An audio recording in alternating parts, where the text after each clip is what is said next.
Hey guys, welcome to my channel. Today, I'm gonna teach you on how to check the subscribers on your channel.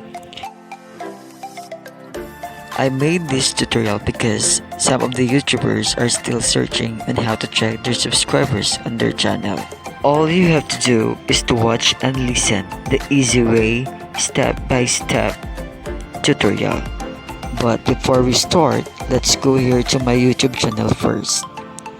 And don't forget to subscribe para ma-notify kayo sa mga i-upload ko ng mga videos. I just want to tell you this guys na ginawa ko tong tutorial na to kasi nga gusto ko talagang ma-share yung knowledge ko about paano ma-check yung nag-subscribe sa channel mo.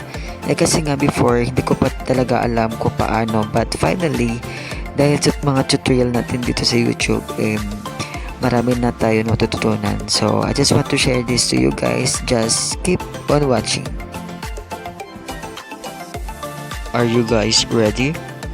So then, let's get started. First step, i-click po natin yung Google Chrome. And then, once na open na natin yung Chrome, i-click po natin yung search or type web address. Then, i-type po natin yung www.youtube.com.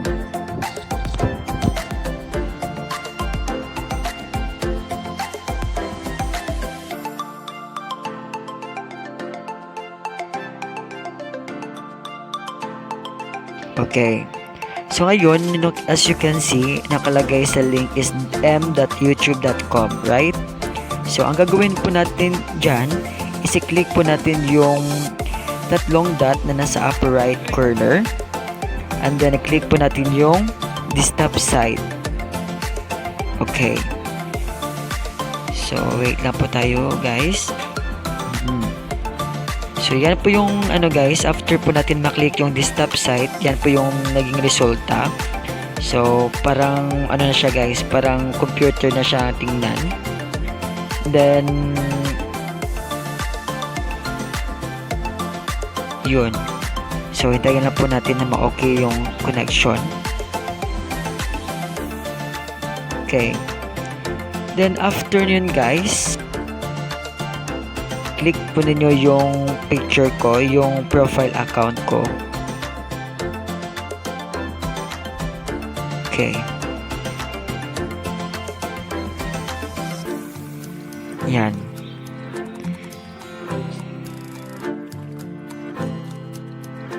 So, then, click mo yung YouTube Studio.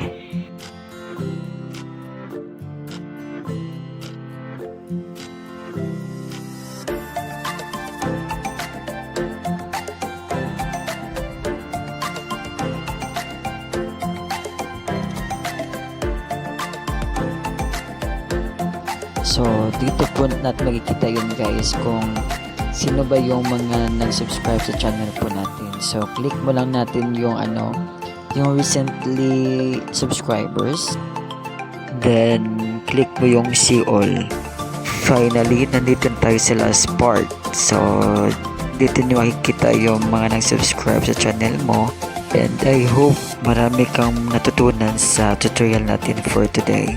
So, again, don't forget to like, share, and comment if ever meron kayong any suggestions sa tutorial po natin for today. So again guys, don't forget to subscribe to my channel and click the notification bell para ma-notify kayo sa mga i-upload ko ng mga videos. Again, thank you for watching on my tutorial today. And I hope na appreciate po ninyo yung ginawa ko pong tutorial na talagang para sa inyo ito. Stay home, stay safe. Have a nice day. Goodbye.